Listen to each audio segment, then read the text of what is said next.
j'ai reçu mon nouveau micro. Je vais, vous allez surtout avoir un son bien plus quali que celui actuel. Donc, ah putain, c'est trop dur à ouvrir. Waouh, trop contente. Putain, ça a l'air quali de ouf. Ok. Nickel, ça. Et la petite bonnette pour empêcher le son. Et j'ai même un truc pour pouvoir le ranger. Trop contente. Et bonjour, bienvenue dans un nouveau vlog. Ouais, je suis par terre, tout va bien. C'est juste que j'arrive pas à trouver une bonne lumière et il n'y a que ici où visiblement c'est pas mal. Je suis toujours, sinon mis à part ça, je suis toujours enrhumée. Oui mon chat, t'as une belle tête. Parlons lecture. Je suis toujours dans ma lecture de La Villa aux Étoffes, donc au tome 1 de cette saga. Je suis vraiment à la toute fin. Oula, c'est violent là. Donc j'en suis à la page 537 sur 596, donc vous voyez j'ai presque terminé, je vais rapidement aller le finir. C'est juste génial cette lecture, j'ai adoré cette ambiance à la Downton Abbey avec des secrets de famille, avec voilà des petites trahisons de temps en temps, des amitiés, des amours, enfin bref c'était juste génialissime. On est en 1914 donc on sent un petit peu que la guerre va bientôt arriver, mais c'est pas l'objet principal en tout cas du livre. Sinon mis à part ça c'était vraiment très bien. C'est une belle brique, il se passe quand même beaucoup de trucs. Je m'attendais à un petit peu de longueur, à m'ennuyer de temps en temps. Et en fait, je me suis jamais vraiment ennuyée parce que même si les événements se déroulent de manière assez lente, je sais pas, il y a une espèce de petite tension, un petit suspense qui se met en place petit à petit à chaque chapitre, pardon, on a envie de connaître la suite. Et donc voilà, on a vraiment envie de suivre encore plus ces personnages. Moi j'ai un gros crush en tout cas pour Paul, pour Katharina, je vous l'avais dit aussi dans le dernier vlog, Katharina j'aime bien son esprit un peu créatif. Voilà, elle s'en fiche elle du camp dira-t-on. D'ailleurs il y a un événement qui se passe dans ce livre avec elle. Où on voit vraiment que même parfois on sent vraiment que voilà elle s'en fiche concrètement du camp dira-t-on et de sa réputation de manière générale. Donc du coup ouais, gros crush sur Katharina, crush sur Paul, même si je trouve que Paul on exploite bien ses sentiments, mais je sais pas, j'aurais bien aimé en connaître un peu plus sur lui. Je vous avais dit que Marie, du coup, la dernière fois, c'était pas spécialement un personnage où j'avais énormément d'empathie, mais en fait, à partir du milieu du roman, vraiment, je me suis pris d'affection pour elle parce que, je sais pas, elle était plus mise en valeur et mise en avant. Ses actions et ses sentiments étaient beaucoup plus mis en valeur et en avant, et du coup, forcément, je sais pas, c'est quelque chose qui m'a plus touchée et je me suis mise à m'attacher à Marie. Donc voilà, c'était juste une lecture vraiment géniale, une lecture un peu doudou de temps en temps, je sais pas, j'avais envie de revenir à cette lecture, je faisais un peu durer le plaisir. Mais là vraiment j'ai envie de connaître la fin parce qu'à la fin on enchaîne les révélations et c'est juste génial. Donc j'espère, je pense que je vais vraiment le terminer aujourd'hui. On est dimanche donc parfait. Et oui, je suis toujours bien enrhumée, voilà. Mais bon, je vais me remettre. Et donc je vais enchaîner du coup avec ma prochaine lecture, ça va être La Force du Temps de Deborah Harkness. Il y a un vieux reflet, c'est moche. C'est le tome 4 du livre Perdu des sortilèges que je vous mets juste ici. C'est une saga young adulte, fantasy, fantastique, où il est question de vampires, de sorcières et de démons, humains aussi également. Mais bref, c'est une saga que j'aime beaucoup, c'est une trilogie à la base et en fait j'ai su il n'y a pas très longtemps qu'il y avait un tome 4, donc voilà. Et en fait par contre dans le tome 4 je pense qu'il peut se lire indépendamment, je suis vraiment pas sûre de mon information, mais Peut-être qu'il peut se lire indépendamment du reste de la trilogie principale. Parce qu'en fait on suit deux personnages secondaires qui là sont personnages principaux. Donc on suit un vampire et une humaine et on suit un petit peu forcément leur histoire d'amour. Et en arrière-plan, enfin en fond, on a l'histoire des deux personnages principaux de la trilogie de base, donc à savoir Diana et Matthew. Et on a un petit peu voilà, la suite des événements, mais plutôt en fond.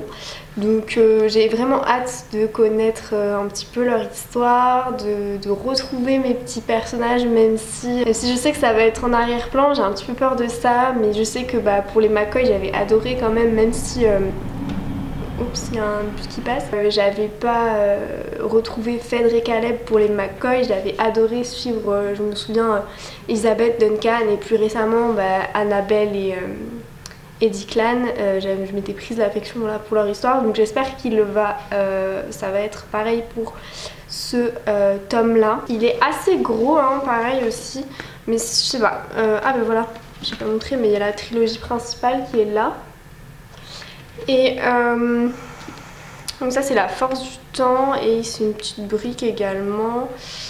J'ai l'impression que c'est écrit plus gros, je sais pas. Ou alors c'est moi qui viens de lire un brochet et qui me dit que... Je sais pas. Il fait 700... Ah oui quand même. 711 pages. Il est quand même fat, mais je pense qu'il y a peut-être un résumé, non? J'avais vraiment adoré hein, la trilogie principale, ça avait été génial. Ok, non, il n'y a même pas de résumé des tomes précédents. Bon, j'ai pas voulu lire les résumés parce qu'ils spoilent un petit peu quand même l'histoire de la trilogie principale, donc si vous voulez la lire, je vais pas vous donner le résumé. Mais voilà, on suit un vampire et une humaine et leur histoire d'amour, et en même temps, en parallèle, tout ça, tout le fond, hein, on suit un petit peu Diana et Matthew et ce qui s'est passé après. Donc bref, j'ai trop hâte de me replonger dans cette saga, dans ces personnages. Je sais qu'il y a une série télé qui est sortie. Moi j'avais bien aimé la saison 1, je sais qu'il y a la saison 2 qui est sortie. Mais je pense que du coup il faut la regarder en streaming sur internet.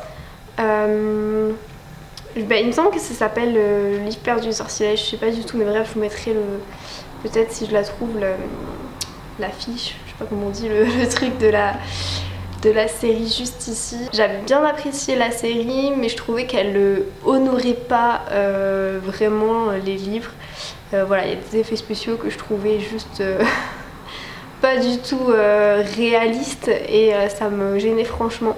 Mais honnêtement, au niveau de l'ambiance, la série retranscrit vachement bien le livre. Donc la saison 1 je crois c'est sur le tome 1 et la saison 2 il me semble qu'ils ont mixé le tome 2 et 3 si je dis pas de bêtises, mais donc j'ai regardé que la saison 1 et c'est vrai que j'étais un peu déçue de la fin de la saison 1. Le début est vraiment génial mais la fin c'était pas top je trouvais, mais bon voilà, si vous voulez du coup si vous voulez pas lire les livres mais vous voulez vraiment regarder une série un peu fantasy, voilà, où il y a les vampires, démons et sorcières, tout ça, je vous conseille vraiment cette série. Bref, donc ma prochaine lecture et ma lecture en cours que je vais bientôt terminer. Donc je vous disais que je l'avais lu en lecture commune dans un précédent vlog avec Manon et avec Pauline. Donc Manon du compte Les Lectures de Mode et Manon, et Pauline du compte Amaya Readings. Également c'est une lecture commune qui était organisée par Mag du compte donc Triple L de Mag, que de personnes à taguer, mais en même temps ça fait grave plaisir de pouvoir partager sa lecture et échanger sur nos impressions tout au long de la lecture. J'ai grave aimé. Je sais que la plupart des filles de la lecture commune organisée par Mag l'ont terminé cette semaine. Pauline elle a dévoré je crois en 4 jours, donc elle a vraiment apprécié. Et Manon il me semble on en est à peu près au même point, je crois. Du coup ça a été chouette qu'on ait un peu le même rythme de lecture avec Manon, parce que comme ça on a pu échanger petit à petit au cours de notre lecture. C'était cool d'être au même rythme en fait, pouvoir échanger par petits bouts de ce qui se passait et des scènes en particulier qui se déroulaient, donc c'est super chouette. J'ai vraiment vraiment apprécié ma lecture commune. J'ai fait ma photo pour la villa aux étoffes aujourd'hui, c'était chouette. On a bien pu profiter, il fait super beau en plus cet après-midi, il fait 23 je crois. Oh Auguste, oh il est trop mignon. Oui, oui, c'est beau. Je sais pas, il a vachement grandi. Il a bientôt 6 mois en même temps donc voilà pour mes lectures en cours mais bientôt terminées et mes prochaines lectures. J'espère que le son sera plus agréable avec ce joli micro. Et puis voilà, puis je vous reprends en tout cas plus tard pour vous faire un petit débrief.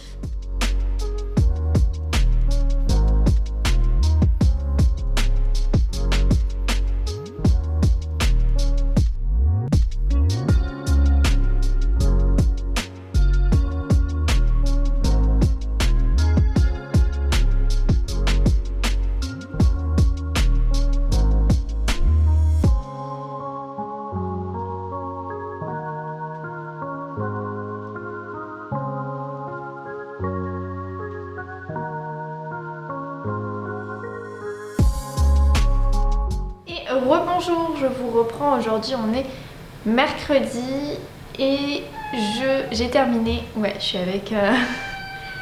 Il vous fait comprendre qu'il est là hein, quand même. Du coup, désolée pour les bruits parasites. J'ai terminé du coup la villa aux étoffes. Je vais pas vous redire mon avis parce qu'il me semble que je vous l'avais déjà dit dimanche. Ça n'a pas changé mon avis. Juste ce que je peux rajouter, c'est qu'à la fin il y a encore un secret de famille qui va planer et qui annonce un petit peu la couleur au niveau du tome 2. Et donc en parlant du tome 2, je suis trop contente parce que je vais pouvoir le lire le 4 novembre en lecture commune.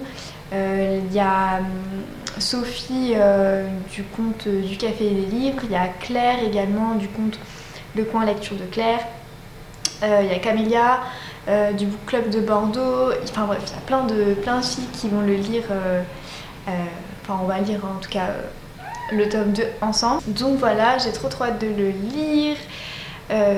D'ailleurs samedi, du coup ce samedi il y a le book club des Bordelaises, donc je suis trop ravie aussi de retrouver les filles pour papoter lecture. Sinon du coup j'ai commencé ma lecture, il s'agit de La Force du Temps de Deborah Harkness. C'est bien un tome 4, je me souviens plus précisément ce que... attendez, je vais enlever le... Ah, le marque-page il est trop grand. Bon bah je vais faire comme ça. Voilà, comme ça j'ai caché avec maman. C'est bien un tome 4. Il me semble que dimanche, du coup, je vous avais dit que j'étais pas sûre, qu'il pouvait se lire indépendamment, etc. Donc là, j'en suis à peu près à 200 pages sur 710. Et je trouve vraiment que ça fait tome 4 parce qu'en fait, on retrouve les personnages de la trilogie principale, donc à savoir Matthew et Diana, respectivement vampires et sorcières, et on les suit en fait dans leur quotidien. J'ai pas envie de trop vous en parler pour pas trop vous spoiler, pardon, mais voilà, on les suit dans leur quotidien et le récit, l'histoire principale en tout cas de ce livre-là, c'est centré sur Marcus qui est le fils de Matthew, le fils au niveau vampire, donc Marcus est un vampire. Et Phoebe qui est donc la compagne oui, de Marcus, qui elle est humaine. Et en fait tout le récit du livre et tout l'objet du livre c'est sa transformation, donc la transformation de Phoebe en vampire, parce qu'elle a envie voilà, d'être la compagne de Marcus, et elle a envie également, elle a un profond désir d'être vampire, donc d'être immortelle et tout ce qui s'ensuit. On suit son évolution, on suit du coup toute la transformation vampirique et donc ce que ça entraîne au niveau du désir et de la désir de tuer, la soif, la faim. Il y a des détails un petit peu sanglants, âme sensible, s'abstenir. C'est assez... Enfin, il y a un petit passage au tout début là avec le chat, c'est pas glorieux. Bon, vous inquiétez pas, le chat ne meurt pas, mais c'est quand même... voilà, on a des petits détails un petit peu sanglants. Même si l'autrice revient sur des éléments de la trilogie principale et donc explique un petit peu ce qui s'est passé dans la trilogie principale, en fait, quand même je trouve que ça fait vraiment tome 4. Moi j'ai adoré cette trilogie, mon préféré d'ailleurs c'est le tome 3, le nœud de la sorcière, j'ai trop apprécié. Parce que voilà, la fin était juste incroyable. Donc ouais, tome 3 j'ai beaucoup aimé, mais tout ça pour dire que je reviens à mon propos principal.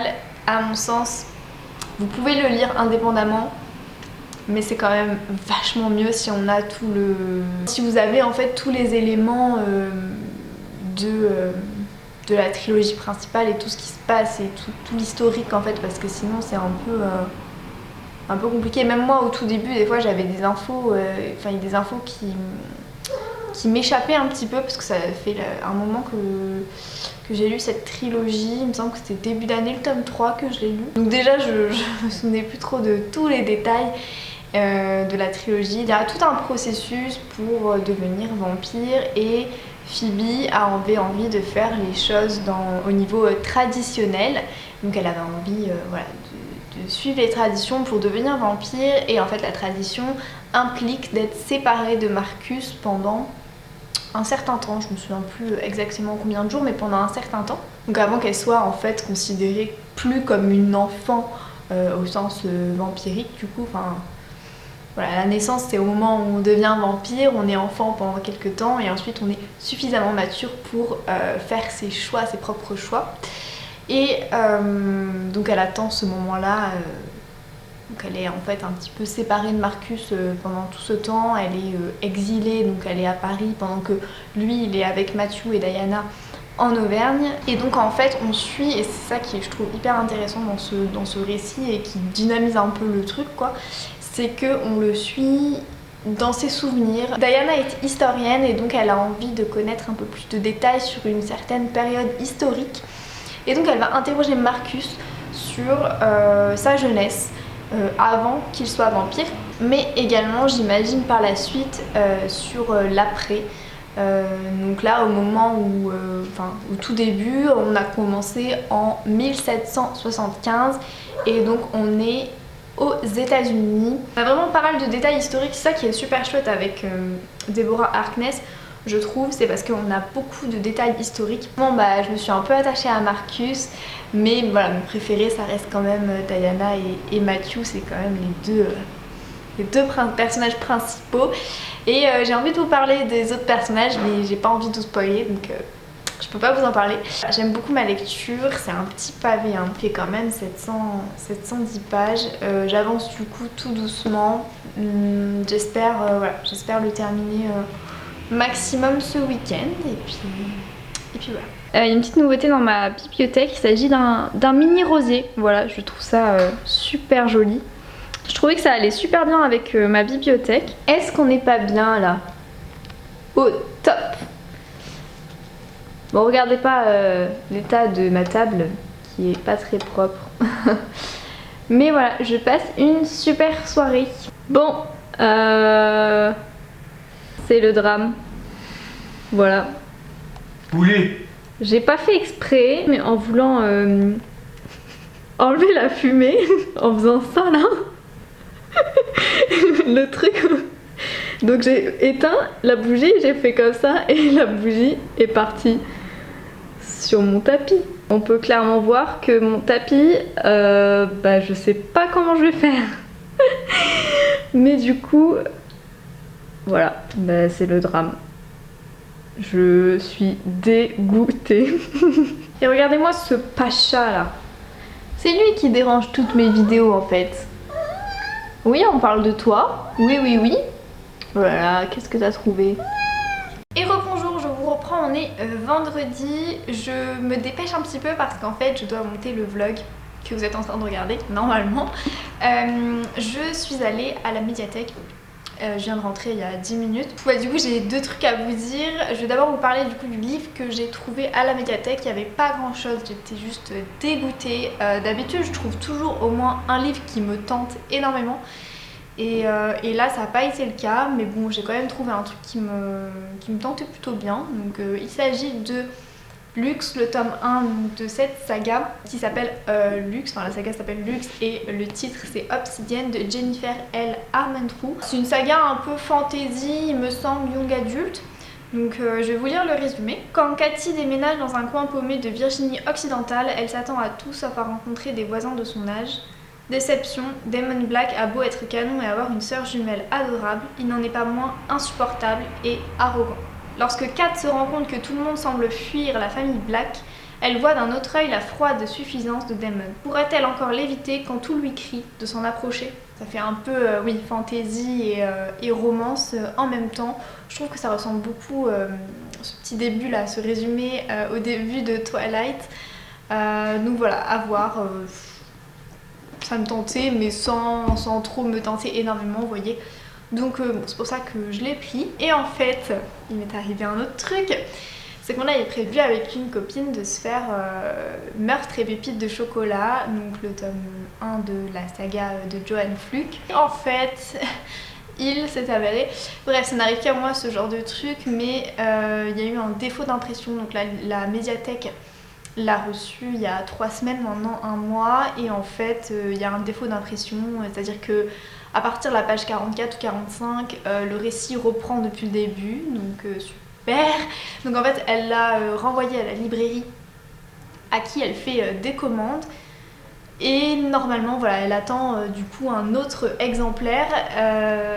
Donc conclusion, je ne sais absolument pas si je vais pouvoir faire si je vais pouvoir lire ce livre, parce qu'on l'avait prévu pour mi-novembre, cette lecture commune. On avait d'ailleurs pensé à l'ouvrir à plein d'autres personnes. Donc d'ailleurs, si vous êtes intéressés pour lire Meurtre et pépites de chocolat du coup de Joanne Fluke, vous pouvez toujours nous envoyer un message, donc soit à Pauline, donc je vous mets son compte juste ici, soit à Pauline, soit à moi.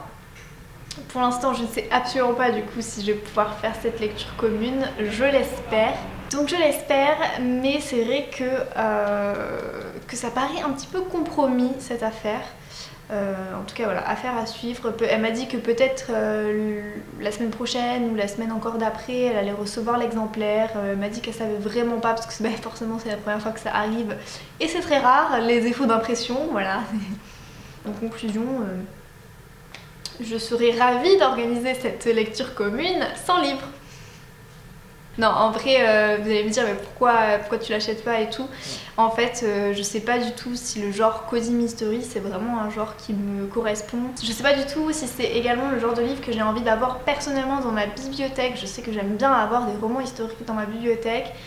Mais voilà, ouais, genre Cozy Mystery, c'est vrai que... Et donc Meurtre et pépites de chocolat, en fait, pour vous expliquer aussi la vraie raison, même si ce que je viens de dire c'est aussi une raison, hein. Mais plus précisément, ce livre-là, en fait, on en a entendu beaucoup parler sur Bookstagram, sur Booktube et tout. Et en fait, je sais pas, sincèrement, j'ai l'impression qu'en fait, enfin, je sais pas, tout cet engouement, ça m'a un petit peu refroidi, vous voyez. Quand il y a trop d'engouement autour d'un livre, des fois on se dit, ça décourage en fait de le lire. Et c'est ce qui s'est passé pour ce livre et moi. Et voilà, j'ai envie de le lire maintenant que la période est un petit peu tassée. Tout ça pour dire que je ne sais pas, j'ai pas réellement envie en fait de l'avoir dans ma bibliothèque. J'ai envie de le lire pour tester, et si vraiment ça me plaît beaucoup, j'achèterai les tomes 2, 3, 4.